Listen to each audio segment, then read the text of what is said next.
రాష్ట్రంలోనే సంచలనం సృష్టించింది కరీంనగర్ పీఎంజే జ్యువెలర్లో జరిగిన చోరీ అని చెప్పుకోవచ్చు.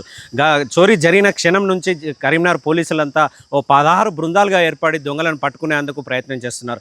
ఇటీవలే మనకు సమాచారం అందిన మేరకు జగిత్యాల జిల్లా ధర్మపురి గోదావరి పుష్కరాల ఘాటు వద్ద ఒక గుర్తు తెలియని పల్సర్ బైక్ దొరికింది పోలీసులకు. అదేవిధంగా అక్కడే పుష్కర ఘాట్ల వద్ద కూడా హెల్మెట్ కూడా లభ్యమైనట్లు మనకు ఇప్పుడిప్పుడే అందుతున్న సమాచారం చెప్పుకోవచ్చు.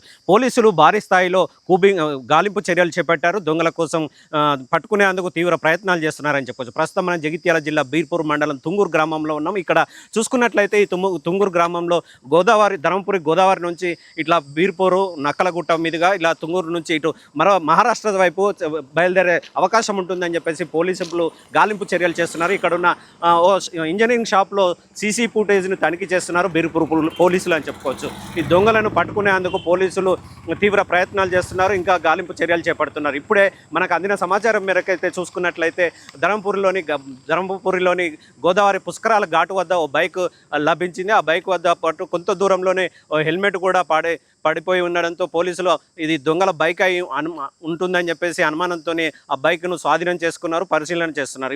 ఈ దొంగలు ఈ బైక్పై ఇదే రూట్లో వెళ్ళారా అనేది కోణంలో కూడా పోలీసులు తీవ్రంగా ఈ ప్రాంతంలో అంతా జగిత్యాల జిల్లా అటు బీర్పూరే కానీ ఇటు ధర్మపురి ప్రాంతాల్లో గాలింపు చర్యలు చేపట్టారు. దొంగలను పట్టుకునేందుకు ప్రయత్నం చేస్తున్నారని చెప్పుకోవచ్చు.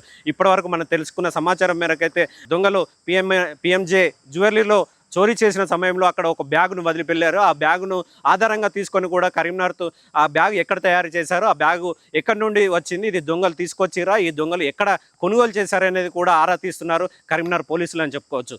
ఇట్లా దొంగలను పట్టుకునేందుకు వీలంత త్వరలో పట్టుకుంటామని చెప్పేసి కూడా పోలీసులు తెలుపుతున్నారు. జగిత్యాల నుంచి హరికృష్ణ, మైత్రి, కరీంనగర్.